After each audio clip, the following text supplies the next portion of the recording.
Bienvenue à cette première émission Ondes de choc, une production en format audio et vidéo de SUDQ.tv avec le concours de la pastorale des vocations au presbytérat du diocèse de Québec. Je m'appelle Guillaume Rodrigue et je vous présente notre personne ressource, l'abbé André Gagné. Bonjour. Bonjour. Avec pour objectif de susciter l'intérêt du plus grand nombre possible de personnes à l'éclairage que peuvent apporter l'expérience et la pensée chrétienne, Ondes de choc propulse à l'avant-scène des questions de fond, de choc qui se dégagent de l'actualité et les analyse à la lumière de l'enseignement de l'Église catholique.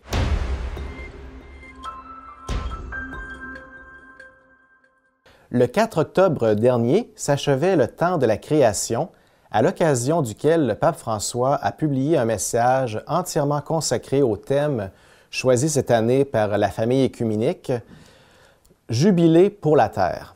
De nos jours, nos modes de vie, particulièrement le fléau de la surconsommation, poussent la planète Terre au-delà de ses limites. Les forêts sont lessivées, la couche arabe s'érode, les champs s'épuisent, les déserts gagnent du terrain, les mers s'acidifient, les tempêtes s'intensifient, le climat se réchauffe à une vitesse alarmante et la biodiversité s'appauvrit. Enfin, la Terre peine à se renouveler. Dans ce contexte assombri de la Terre qui se meurt, que penser de la proposition de ce thème « Jubilé pour la Terre » pour célébrer le temps de la création?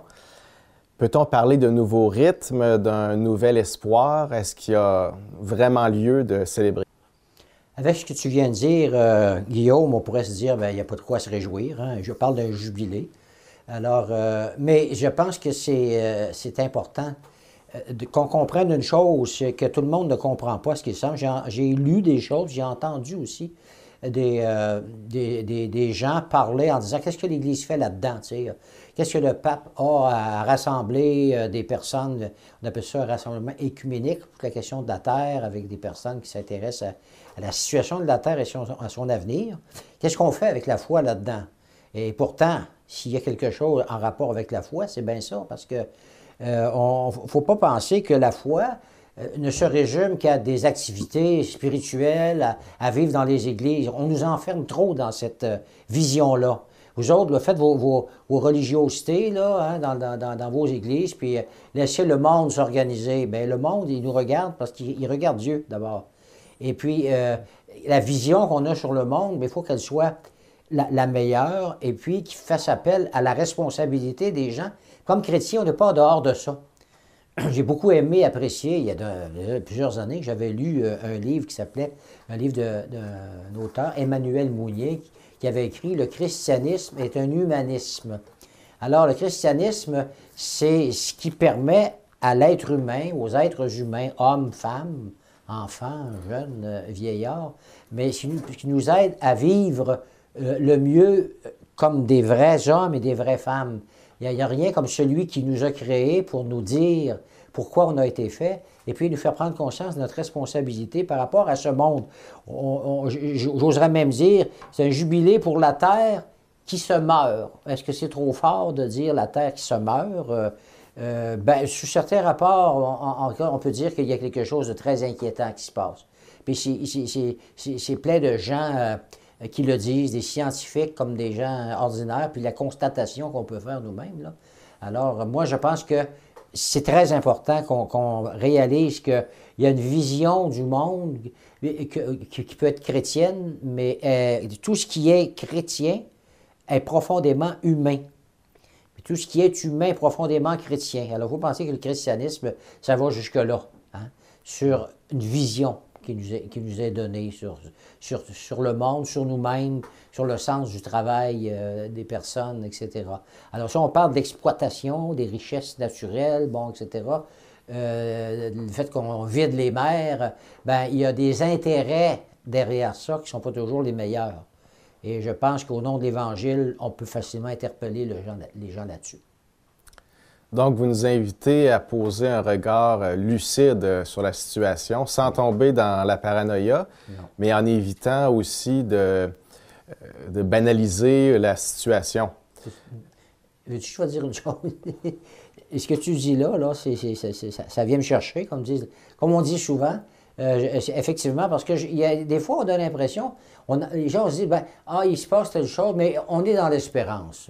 Oui, là, mais l'espérance, là, c'est la motivation profonde, mais ça ne doit pas nous faire dire, bien, attendons, là, béatement, bon Dieu va faire quelque chose, on ne sait pas trop, comme si ça ne nous regardait pas, on est dans l'espérance. Quand on dit ça ne va pas bien, là, ça ne veut pas dire qu'on n'est pas dans l'espérance, là. Mais ça nous appelle, par exemple, au nom de l'espérance qui nous est donnée dans le Christ, même si la tâche est immense, dans la manière on va aller selon ce que Dieu souhaite, ce que Dieu a voulu depuis les origines, en nous rendre quasiment co-créateurs avec lui, l'être humain comme co-créateur avec lui, bien, je pense qu'on peut se permettre effectivement d'aller dans le sens qu'on se dit, et de réfléchir sur les responsabilités qui sont les nôtres pour faire le meilleur. Dieu ne va pas agir nécessairement à notre place. Oui, des fois, il va choisir de le faire, mais en général, il nous incite surtout à agir de la bonne façon en nous faisant prendre conscience, c'est-à-dire nous faisant sortir de nos propres petits besoins personnels, puis en nous faisant glorifier la chance qu'on a de vivre dans des pays qui sont quand même fortunés par rapport à bien d'autres situations sur la planète, mais il y a des choses qui pourraient s'en venir si on laisse les choses aller, qui vont faire qu'on va l'être tous touchés, puis on l'est tous d'une manière ou d'une autre. Je trouve intéressant l'accent que vous mettez sur la notion de responsabilité qui incombe à chaque citoyen, finalement, pour changer en profondeur, radicalement, nos pratiques, nos comportements. Ça soulève un dilemme là, qui est récurrent entre justement une approche plus personnaliste ou, je dirais, éthique, qui fait appel à la personnalité de chacun, vis-à-vis une autre approche plus politico-sociale, je dirais, qui met en cause les politiques, le législateur pour réformer les structures, les mécanismes socio-économiques, les institutions. J'imagine que les deux avenues peuvent aller de pair, mais je comprends qu'on ne peut jamais faire l'économie du cœur humain, finalement, qui est le foyer d'où part tout changement authentique. En fait, dans l'ordre de la démocratie, là, il faut bien la comprendre, la démocratie. C'est nous qui élisons des personnes et puis qui se présentent avec des programmes. Puis quand on a à voter, on doit regarder quelles sont les valeurs qui sont mises en cause, qui sont importantes pour tel parti politique. La politique, là, il ne faut pas tout mettre dans les mains des politiciens. Il y en a qui ont comme changé l'image de Dieu, puis ils font des politiciens des dieux. C'est toujours la faute du gouvernement. C'est au gouvernement, mettez-le au pluriel, à tout faire, à s'en occuper, ou des fois, les gouvernements, ils vont aller dans un sens qui n'est pas nécessairement le meilleur pour le bien de l'humanité, et il nous faut réagir. Ça ne nous enlève pas nos responsabilités, bien au contraire. Alors, des fois même, il m'arriverait de penser qu'on devrait mettre sur pied, et je parle pour le Québec, là, mais un parti politique chrétien. Avoir des gens qui ont des convictions profondes et puis qui pourraient aller s'engager. Ils ne prendront peut-être pas le pouvoir, là, mais au moins, ils vont pouvoir se faire entendre parce qu'on n'est plus là beaucoup là, dans l'ordre public, je dirais, pour se faire comprendre et pour qu'on puisse aller rejoindre les gens, leur montrant d'abord que la vision chrétienne, sur le monde, par exemple, sur la responsabilité humaine, c'est intelligent. C'est intelligent. C'est comme ça qu'on peut rassembler, que le pape, entre autres, qui est en dehors de tout, justement, toute préoccupation politique, peut être un rassembleur qui semble qu'il y a des gens qui ne sont pas nécessairement catholiques, qui ne partagent pas nécessairement la foi de cet homme-là, mais qui le voient comme celui qui peut rassembler, mettre les gens ensemble, qui voient un bien pour l'être humain, un bien commun. Et puis, ils sont prêts à mettre du leur pour qu'ensemble, on réfléchisse. Je pense à la fameuse petite fille, là, Greta, là, qui s'appelait une dizaine d'années, cette petite fille-là. Elle a réussi à se faire entendre partout dans le monde. Hein? Il y a des gens, il y en a qui trouvaient que c'était très bien, d'autres pas, mais ça n'a pas d'importance. Des fois, comme si on pense, c'est le monde entier, c'est trop gros. Regardez, à 10 ans, tu peux aller parler aux hommes politiques. Ça n'arrivera pas à tout le monde de faire ça. Mais il faut arrêter de penser qu'il n'y a rien à faire, ou non, on est dans une fausse espérance qui ressemble plus à du jovialisme. Ouais, non, c'est beau, il ne faut pas dire ça, le bon Dieu est là, puis oui, il va y voir, oui, mais pas sans nous. Juste pour corriger, Greta Thunberg, quand elle a commencé là, à être plus visible dans les médias, je crois qu'elle avait 16 ans, mais c'est quand même très jeune, effectivement, comme vous le mentionniez, là, comme vous l'évoquiez. Au-delà ou en amont, je dirais, de tous ces enjeux pratiques, d'engagement que vous souleviez, vous parliez précédemment d'une vision du monde qui est à changer en lien avec la sauvegarde de l'environnement, de notre planète. Quelle pourrait être cette vision, justement, une vision qui serait apte à, sinon à faire l'unanimité, du moins à rallier le plus grand nombre, là? Oui, ça dépend de l'unanimité, oui, effectivement. Parce qu'on peut employer le fameux principe de dire, ben là, il faut respecter la liberté de penser des gens, puis la liberté de religion, etc. Mais est-ce que ça voudrait dire qu'on est comme condamnés chacun dans nos petits coins, là, à essayer de voir lequel va avoir le meilleur? Moi, je suis convaincu, là, on est dans une émission, une radio et télévision catholique, là. Alors, me permet de dire sans vouloir exclure qui que ce soit, mais que je suis convaincu que la vision catholique qui se réclame de Jésus-Christ a ce qui est le meilleur à proposer pour le monde. Et puis que quand on parle du bien commun, les personnes, il y a quelque chose en dedans des êtres humains qui font que on se ressemble d'une certaine manière. Quand on voit que quelque chose n'a pas de bon sens, parce qu'il y a des personnes humaines qui sont laissées de côté, qui sont méprisées ou exploitées, je pense qu'à un moment donné, on pourra en arriver à une vision sans qu'on ait des croyances, je ne vais pas dire croyances, là, mais des convictions de foi là, qui sont telles. Je pense qu'on peut faire un grand bout de chemin avec bien d'autres, dans la mesure où on va être des personnes aussi convaincues qu'on a quelque chose à dire au monde. Si cette émission-là, Onde de choc, existe avec la collaboration de la pastorale des vocations au presbytérat, ça veut dire au sacerdoce, dans l'Église, c'est un peu ma mission. J'aimerais qu'on pense que quand on cherche des prêtres pour l'Église, on ne cherche pas juste des prêtres pour prendre la relève des célébrations eucharistiques par d'autres prêtres qui ont vieilli, c'est plus que ça. Hein? Oui, aussi, mais c'est pas juste ça, la religion. C'est pas juste des pratiques religieuses, comme je le disais un peu plus tôt dans l'émission, mais il y a une vision qu'on peut partager, une vision de l'être humain, de sa dignité, et il faut insister. Sinon, c'est d'autres qui prennent le pouvoir, mais qu'est-ce qu'il y a derrière? Ça, c'est important. Tu sais. Qu'est-ce qui amène des personnes à agir de telle ou telle manière? Si je suis un président d'une grande compagnie, puis je veux faire de l'argent, bien, peut-être qu'à un moment donné, je ne vais pas m'enfarger trop dans ce qui est moral ou ce qui ne l'est pas. Hein? Je passe par tous les moyens pour faire de l'argent. Bien, à un moment donné, ces choses-là, il faut que ce soit dénoncé parce qu'il y a des gens qui souffrent de ça. Il y a des pauvres qui sont appauvris. On dit toujours, les pauvres sont toujours quasiment de plus en plus pauvres là, dans le monde dans lequel on est. Alors, ça devient très important de dire, une personne qui va s'engager pour le Christ, elle a quelque chose à dire au nom du Christ, et puis j'aime l'expression, je l'emploie souvent, c'est intelligent. C'est intelligent de croire, parce qu'on a un monde qui sort de l'intelligence. Si on regarde comment le monde agit, si on va dans l'univers, qu'on adopte la vision de les astrophysiciens, par exemple, qui n'en finissent pas de découvrir des choses dans l'univers, de dire comment tout est ordonné, tout est intelligent. Ben alors, si tout est intelligent, ça veut dire qu'il y a une intelligence première. C'est pas une espèce d'hasard, qu'il y a des choses qui se sont créées toutes seules pour rien. Mais il y a quelqu'un qui préside à tout ça, puis qui a des attentes par rapport à nous. Notre Dieu a des attentes par rapport à nous.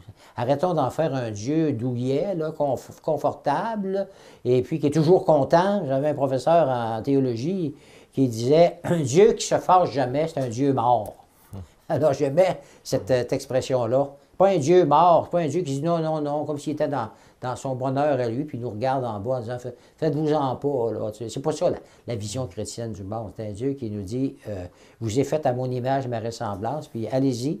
Et puis vous allez toujours être dans le bon sens quand vous allez vous préoccuper des autres, spécialement des plus pauvres et des plus petits. Je trouve vraiment intéressant que vous placiez la question de la dignité humaine au cœur de la réflexion sur l'écologie. On dirait que parfois dans le discours dominant actuel sur la question, sans évacuer la personne. C'est comme si elle était plus ou moins présente. C'est comme si on oubliait, en fait, au nom de qui, au nom de quoi, mais surtout au nom de qui on doit sauver la planète. Ouais. Puis je trouvais fort éloquent à ce niveau-là l'encyclique du pape François, Laudato Si, sur la sauvegarde de la maison commune, notamment juste ce sous-titre-là, Maison commune, qui dit maison, dit occupant, habitant. Donc, et dans cette encyclique, il développe une écologie intégrale au cœur duquel il place l'être humain, là. Il met en garde aussi contre la fameuse culture du déchet. On pense spontanément aux ressources naturelles, à notre planète, mais l'être humain aussi en fait les frais. Donc, il y a toute une réflexion à avoir de ce côté-là. C'est certain que l'homme ne doit pas non plus... doit trouver sa juste place dans l'écosystème, dans cet écosystème qui est l'univers. Là. Vous faisiez référence à l'ordre et de ne pas se substituer à Dieu, là, de se prendre pour la mesure de toute chose. Et justement, comment est-ce qu'on peut amener les hommes et les femmes d'aujourd'hui à changer leur comportement à cet effet-là, sans tomber dans une vision romantique de la réalité? Est-ce qu'on peut envisager de passer d'une attitude qui est davantage conquérante à l'égard de nos ressources, de notre planète, à une attitude plus de contemplation, d'émerveillement qui pourrait susciter le respect en conséquence, là? Ah, bien, c'est très bon ce que tu dis. Tu as dû remarquer à un moment donné que certains grands de ce monde n'ont pas apprécié nécessairement que le pape se mêle de l'environnement. Et pourtant, c'est en plein dans l'Évangile, là, tu sais, parce que il est question des personnes humaines, il est question des responsabilités humaines, de la part qu'on doit prendre les uns pour les autres. Et puis l'idée de la maisonnée, là, tu sais, de la terre comme une maison commune, ça peut faire référence à une famille aussi. Ça veut dire des liens qu'on a entre nous. On n'est pas là pour s'exploiter, hein, les uns les autres. Alors, bon, comment on peut arriver à avoir cette vision-là? Moi, je pense que ça fait partie de l'évangélisation de le faire. Je vais dire une expression qu'il ne faut pas qu'elle devienne un cliché, mais ce qui permet aux gens d'avoir la vision juste sur le monde, pour moi, c'est Jésus-Christ, puis c'est la conversion. Parce que le cœur humain, on est fort, vous savez, sur les vertus. Tout le monde est pour la vertu, en général, mais quand c'est question de la vivre, puis qu'il faut que je change les choses dans mes comportements, bien là, c'est plus pareil, hein?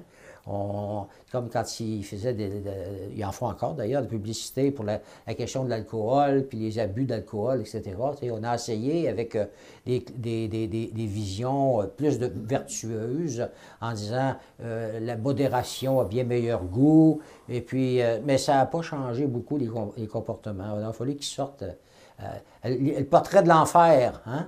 Parce qu'on accusait l'Église de faire ça, faire peur au monde pour réussir à obtenir des changements de leur part. Malheureusement, des fois, on dirait que c'est quand on commence à avoir peur qu'on se décide à faire quelque chose. Puis la question du monde, de la planète, bien, on peut avoir peur, là, tu sais. Bon, mais la peur, ça peut être le début de la sagesse aussi. La peur amène une prise de conscience qui montre l'immédiateté des choses, qu'il nous faut aller changer notre cœur parce qu'on est pour la vertu, mais il faut une force intérieure. Moi, je suis convaincu qu'on nous prend l'Esprit Saint, ça nous prend la grâce de l'Évangile. Il faut continuer l'évangélisation. Le Seigneur a envoyé ses apôtres par le monde entier. Puis c'était par le monde entier, puis à travers les siècles, bon, chaque époque ayant eu ses défis. Et on a un grand défi à relever pour nous autres. On peut parler du bien de la personne humaine. On pourrait bien dire, le plus important, c'est que tout le monde aille au ciel, puis ce qui se passe ici-bas, bien, endurons-le. Il y en a qui ont accusé les personnes de foi d'avoir tenu, soi-disant, je dis bien soi-disant, ce type de propos. Mais c'est pas vrai. Le christianisme, il nous envoie là, les deux mains dans la terre et il nous envoie prendre les choses au sérieux. Il nous renvoie à nos responsabilités et puis à la conversion du cœur. Je me rends compte que sans le vouloir, l'avoir voulu plus qu'il faut, je suis le courant. Et puis, je cherche moi aussi à tirer mon profit. Et puis, je m'organise pour être bien dans mon petit monde à moi. Puis, je ne me préoccupe pas de ce qui se passe ailleurs. parce que j'ai l'impression que moi, tout est beau. Hein, c'est comme le gars de l'Évangile, là, tu sais, ses greniers sont pleins. On vient d'entendre cette lecture-là là, il n'y a pas si longtemps dans nos églises. Là. Et puis, le Seigneur dit, ben, tu sais, si tu mises sur l'accumulation des biens, ben, ça n'en va nulle part. Si on ne suit pas ce que Dieu nous propose finalement, qui est pour le meilleur bien de l'humanité, on s'en va nulle part. Il va y avoir un monde qui va courir à gauche et à droite selon les visions de certaines personnes. Mais encore une fois, qu'est-ce qui motive les personnes qui sont là, qui prennent le pouvoir et puis parfois vont faire de l'abus de pouvoir? C'est très facile de faire de l'abus de pouvoir. On peut en faire dans la maison chez nous. Si on veut abuser de notre autorité, par exemple, comme parents sur les enfants ou peu importe, là. Alors, moi, ça ne se veut pas banal quand je dis que la manière de le faire, tu sais, on a l'impression que la tâche est impossible, mais tant qu'elle ira dans le sens de Dieu, elle va demeurer possible. On sera surpris. Oui, le Seigneur va nous laisser faire, mais il va collaborer aussi. Vous parliez du changement du cœur, de la conversion, de se tourner vers Dieu pour lui demander son aide, pour changer un peu notre perspective en lien toujours avec ce changement de nos mentalités, de nos mœurs par rapport à l'environnement. Ça implique de se décentrer de soi, si on se tourne vers Dieu pour vivre cette conversion-là. Vous conviendrez que ce n'est pas une valeur qui est très à la mode de nos jours. Bon, c'est pas d'hier. On peut, brièvement, on peut remonter même à la philosophie des Lumières qui met vraiment l'accent, la préséance sur la raison toute puissante, triomphante et bon, la culture contemporaine, moderne et puis contemporaine, technoscientifique suit un peu le même sillage qui a produit quand même des bons fruits. On peut tous être satisfaits des avancées sur le plan de l'amélioration de nos qualités de vie. Mais il y a aussi cette logique-là poussée à l'extrait et autoréférentielle entraîne son lot de méfaits, puis par rapport à l'environnement, mais sur les êtres humains aussi, parce que comme le rappelle aussi souvent le pape François, c'est pas l'humanité au complet, c'est pas tout le monde qui bénéficie de ce progrès technoscientifique et économique. Donc, comment arriver, est-ce que c'est pas utopiste de penser qu'on peut obtenir ce changement-là des cœurs qui pourrait avoir un impact sur les collectivités puisse advenir? Est-ce qu'il n'y a pas une disproportion entre les moyens à notre disposition et la fin visée, là? Est-ce que c'est pas une tâche titanesque, finalement, de gagner le monde? Bien, ma première réaction serait de dire qu'il faut savoir comprendre une chose, c'est que l'acte de foi, fondamentalement, c'est un acte d'humilité. C'est pas un mot qu'on aime non plus, peut-être, hein? Et d'obéissance. L'humilité, qui veut dire, l'humilité, c'est la vérité, qui nous situe comme personne humaine, comme ayant reçu ce que nous sommes de Dieu. Alors, et que on a besoin de lui pour que notre vie puisse s'achever dans le bon sens, cette vie puisse donner le meilleur. Alors, ça nous met nécessairement en référence avec Dieu, puis avec sa volonté, dans sa manière à lui de voir les choses, d'avoir conçu le monde, puis d'avoir voulu les liens qu'il doit y avoir entre les personnes. Alors, autrement, on se fait soi-même Dieu. Si ce n'est pas lui, Dieu, qui est Dieu, alors ça va être nous. Hein? Comme on voit les choses aller dans le monde. Moi, je sais ce qui convient pour moi, puis des fois, bien là, comme on vient de le dire, l'intelligence, il y a deux parties. Hein? L'intelligence, l'intellect, qui comprend les choses, comme la raison, puis l'intelligence du cœur. Puis il faut descendre là, l'intelligence du cœur. Et c'est à ce niveau-là qu'on va accepter de changer nos cœurs. Mais oui, c'est une grosse tâche, mais c'est là, pour moi, en tout cas, que l'espérance, elle prend son véritable sens, là, parce qu'elle nous donne une raison fondamentale d'agir, parce que nous croyons que ce que nous vivons ici-bas, ensemble, ça conduit quelque part. On construit une réalité éternelle dans ce monde qui est le nôtre, à travers lequel le Seigneur nous suit. Et puis, c'est comme si on choisit pour l'éternel qui sera toujours de l'ordre de l'amour, de l'ordre de la fraternité, parce que le pape a écrit suite à Laudato Si, Tutti, là, le Fratelli Tutti, qui est en italien aussi. Donc, ils disent, on est tous frères, puis il nous fait bien comprendre que, ben, si on dit qu'on est frères, c'est parce que d'abord et avant tout, on a un père. Et puis, donc, la motivation est là. Et puis, le plus long des voyages commence par un simple pas. Mais encore faut-il les faire. Une personne peut apporter quelque chose d'extraordinaire. Saint François d'Assise, pour nommer celui-là, que le pape a choisi comme modèle, il s'est appelé François. Curieux, parce que c'est un jésuite, le pape, mais il a pris Saint François d'Assise comme modèle. Probablement parce que Saint François, avec toute la belle sensibilité qui était la sienne, il était réaliste aussi. Et puis, c'est un homme qui a accepté, qui s'est rendu compte que tout ce qui avait de l'importance pour lui avant sa conversion, là, ça n'en avait pas finalement, que ça ne le rendait pas vraiment heureux. Alors, et il a réussi à changer l'Église de son époque, qui avait besoin qui avait été empoisonnée quasiment par une trop grande proximité avec le pouvoir civil. Les évêques étaient enferrés là-dedans, là, puis ils vivaient comme des grands seigneurs. On ne faisait pas de différence entre être de l'Église et l'État. Alors, il n'a pas lancé des phrases lapidaires pour dire à tous les autres, vous ne l'avez pas, c'est moi qui l'ai. D'abord que vous ne l'avez pas, je vais m'en aller, je vais fonder mon affaire à moi à part. Là. Non. Il y a eu l'humilité, mais en même temps, le dynamisme, l'enthousiasme pour refaire de l'intérieur à partir d'une intuition que le Seigneur avait mise dans son cœur, qu'il a voulu faire reconnaître par le pape là, du temps, en disant « Laissez-moi agir selon ce que je crois ». Et puis, il y a beaucoup de jeunes désœuvrés de son temps, des jeunes qui avaient fait ou qui faisaient la même vie que François avait faite avant sa conversion, et puis qui ont décidé de le suivre parce que ça correspond tellement à un appel qu'il y a à l'intérieur de nous. Là. Hein, la première vocation là, qui est la nôtre, c'est l'appel que Dieu a sur nous, l'appel à la vie, finalement, à la vie en plénitude. Et puis, bien ça l'a emporté sur les espèces de loisirs qui ne comptent pas le cœur, finalement. Alors, c'est encore vrai, ça devrait être encore vrai aujourd'hui. Alors, de changer les choses, et puis, après tous ces siècles, après la venue de François d'Assise, bien, on s'inspire encore de lui. Et puis, avec ce que François d'Assise faisait, c'était comme un chant maintenant. C'est sa manière, c'était une adoration pour lui. Il n'était pas en adoration devant le monde, devant la beauté du monde matériel, oui, mais à travers ce qu'il voyait autour de lui. Pour lui, c'était toujours la gloire de Dieu qui s'exprimait, qu'il voyait autant dans la petite fleur qui poussait dans les champs que dans les personnes humaines, chaque personne humaine, spécialement les plus pauvres, dont il s'est préoccupé nécessairement.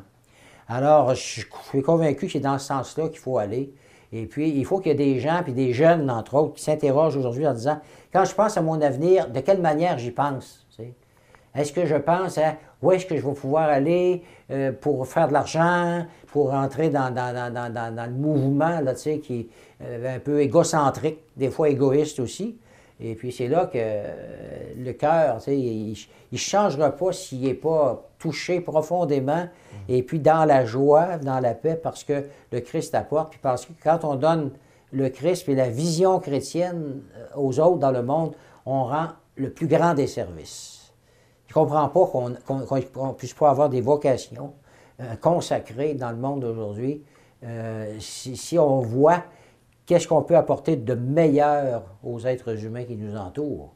Puis pour moi, c'est le Christ. Et j'en suis convaincu. Plus je vieillis, plus j'en suis convaincu. Alors, donc, ça doit stimuler, mais encore une fois, ça pourrait avoir ses limites, les limites qui sont les nôtres, mais le Seigneur est le Dieu de l'impossible. Alors, je crois que nous, faisant notre part, prenant nos responsabilités, il y aura bien ce qui vient d'en haut pour aider à changer, à transformer ce monde-là. Alors, bon, donc, je trouve ça dynamisant, d'une certaine manière, ce qui vient du pape actuellement, là. Et puis, l'idée qu'il a de rassembler les êtres humains autour de ce qui est le meilleur. Puis, il y a des personnes qui le voient. Ils le voient, même s'ils ne partagent pas sa foi, comme je le disais déjà, là, et ils sont sensibles à ce qu'il fait, à ce qu'il dit, et surtout, ils croient à sa crédibilité. Hein? Tu es un homme qui a de la crédibilité dans le monde où ceux qui sont les plus forts, les puissants, là, on n'arrête pas d'en apprendre, là, toutes sortes de scandales à gauche et à droite, puis l'Église a les siens, malheureusement. Mais moi, en tout cas, pour y avoir réfléchi de cette manière-là, je me disais, même si il y a bien des êtres humains qui se sont, soi-disant, engagés pour le Christ, puis qui ne sont pas des vrais témoins, mais des bons témoins, eh bien, pour le monde, là, tu sais, cette Église-là, pour moi, elle n'aura jamais cessé, elle n'a jamais cessé d'être l'Église de Jésus-Christ. Et puis, bien, si on pense à François d'Assise, allons-y en disant pourquoi on ne changera pas les choses de l'intérieur. Au lieu de dire, vous ne l'avez pas, vous devriez l'avoir, allons-y de cette manière-là. Il y avait une petite prière qui a été produite pour ce temps de ce mois de septembre jusqu'au début d'octobre, là, sur la création, là, le jubilé pour la terre, comme on l'appelait.